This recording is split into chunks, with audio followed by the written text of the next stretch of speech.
ఉత్కంఠ రేకెత్తిస్తున్న జూబ్లీహిల్స్ అసెంబ్లీ ఉప ఎన్నిక ప్రచారానికి తెరపడింది. మైకులు మూగబోయాయి, నేతల ప్రచారాలు బంద్ అయ్యాయి. తక్షణమే జూబ్లీహిల్స్ నియోజకవర్గంలో 144 సెక్షన్ అమల్లోకి వచ్చేసింది. నవంబర్ 11న పోలింగ్ జరగనుండగా 14న ఫలితాలు వెల్లడి కానున్నాయి.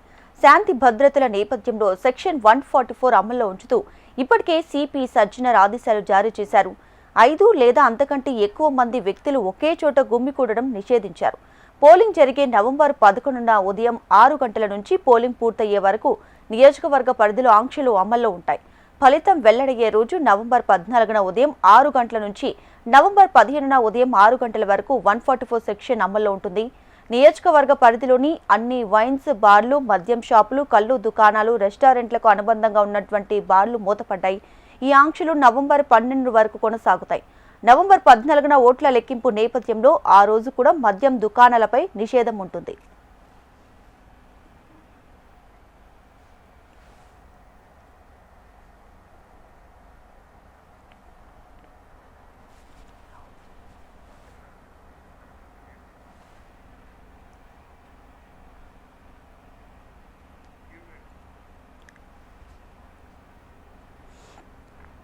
తెలంగాణలో ఉత్కంఠ రేకెత్తిస్తున్న జూబ్లీహిల్స్ అసెంబ్లీ ఉప ఎన్నిక ప్రచారానికి తెరపడింది. మైకులు మూగబోయాయి, నేతల ప్రచారాలు కూడా బంద్ అయ్యాయి. ఇక 144 సెక్షన్ కూడా అమల్లో ఉంటుంది. దీనికి సంబంధించి పూర్తి సమాచారాన్ని మా ప్రతినిధి ప్రేమ్ లైవ్ లో అందించడానికి సిద్ధంగా ఉన్నారు. ప్రేమ్. దీపిక, మీరన్నట్టుగానే ఏదైతే జూబ్లీహిల్స్ ఉప ఎన్నికకు సంబంధించినటువంటి ప్రచార గడువు ముగిసిందని చెప్పుకోవచ్చు. ఇక ఇప్పటి నుంచి పోలింగ్ అయ్యేంత వరకు కూడా ఇక ప్రచారానికి తెరదీసినట్టే.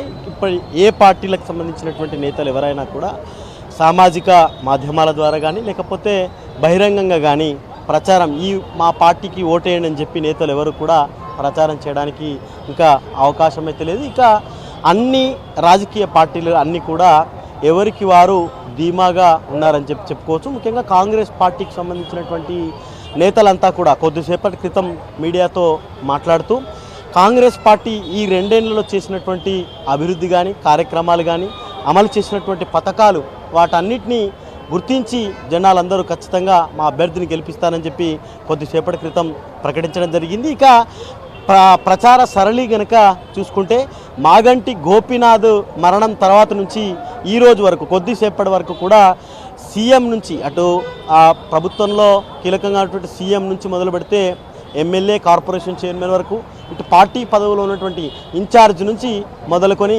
జిల్లాలో నియోజకవర్గాలు, గ్రామాల్లో ఉన్నటువంటి కార్యకర్త వరకు కూడా కొద్దిసేపటి క్రితం ఈ జూబ్లీహిల్స్ నియోజకవర్గంలోనే ప్రచారం చేశారు. ముఖ్యంగా అన్ని డివిజన్లకు అటు మంత్రులతో పాటుగా ఎమ్మెల్యేలు, కార్పొరేషన్ చైర్మన్లు వారంతా డివిజన్ల వారీగా కూడా ఎక్కడికక్కడ పెద్ద ఎత్తున ప్రచారం చేశారు. మరొకవైపు సీఎంతో పాటు పీసీసీ చీఫ్, ఇన్ఛార్జు, ఇటు కార్నర్ మీటింగ్లు, సమావేశాలు, కుల సంఘాలకు సంబంధించినటువంటి నేతలతో మీటింగ్స్, ఇంటర్నల్ మీటింగ్స్ కానీ మిగతా ముఖ్యంగా సినీ కార్మికులకు సంబంధించి జూబ్లీహిల్స్లో ఎక్కువ శాతం ఉంటారు కాబట్టి వారికి సంబంధించినటువంటి ఒక సమావేశంలో కూడా సీఎం రేవంత్ రెడ్డితో పాటు కొంతమంది మంత్రులు కూడా పాల్గొనడం జరిగింది. ఇక ఇదంతా ఒక ఎత్తు అయితే ఈ 2 రోజుల పాటు ఉండేటువంటి పోలింగ్ సమయాంతం వరకు కూడా దీన్ని సైలెంట్ పీరియడ్గా, ఎన్నికల పరిభాషలో సైలెంట్ పీరియడ్గా ఉంటుంది. ఇక అయితే పోల్ మేనేజ్మెంట్ మీదనే అన్ని రాజకీయ పార్టీలు ప్రధానంగా దృష్టి పెడతాయి. ఇక అభ్యర్థికి సంబంధించి డోర్ టు డోర్ క్యాంపెయిన్ చేసేటువంటి అవకాశం లేదు కాబట్టి గతంలో ఉన్నటువంటి వారు కానీ చెప్పినటువంటి వారు కానీ దాంతోపాటుగా ఫోన్ల ద్వారా కమ్యూనికేట్ చేసుకుంటూ వారి అభ్యర్థి గెలుపు కోసం పార్టీలన్నీ కూడా ఇక ప్రయత్నం చేస్తాయి. ముఖ్యంగా ఓటింగ్ ఏదైతే ప్రతి ఒక్క బూత్ నుంచి కూడా అయితే పోలింగ్ స్టేషన్ వరకు తీసుకెళ్లేటువంటి బాధ్యత ఆయా రాజకీయ పార్టీలు అన్నీ కూడా తీసుకుంటాయి. మేజర్గా దానిపై ఆధారపడే అభ్యర్థి గెలుపు అవకాశాలు కూడా మేజర్గా ప్రచారం అంతా ఒక ఎత్తు అయితే పోల్ మేనేజ్మెంట్ది కూడా చాలా కీలకమైన పాత్ర అయితే ఉంటుంది. Deepika. Right Prem, thank you.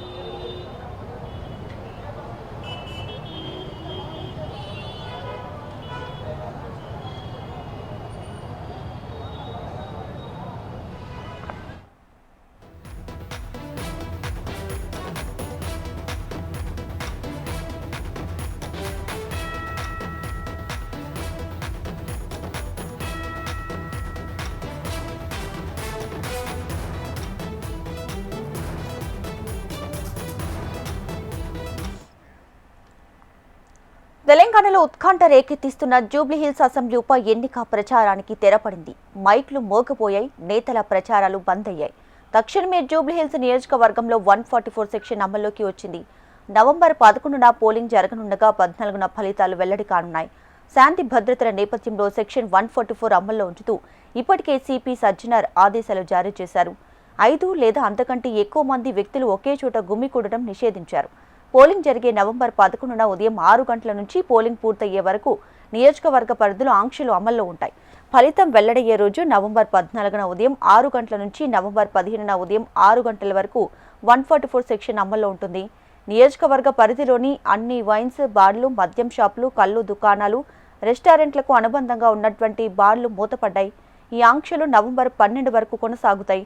November 14న ఓట్ల లెక్కింపు నేపథ్యంలో ఆ రోజు కూడా మద్యం దుకాణాలపై నిషేధం ఉంటుంది.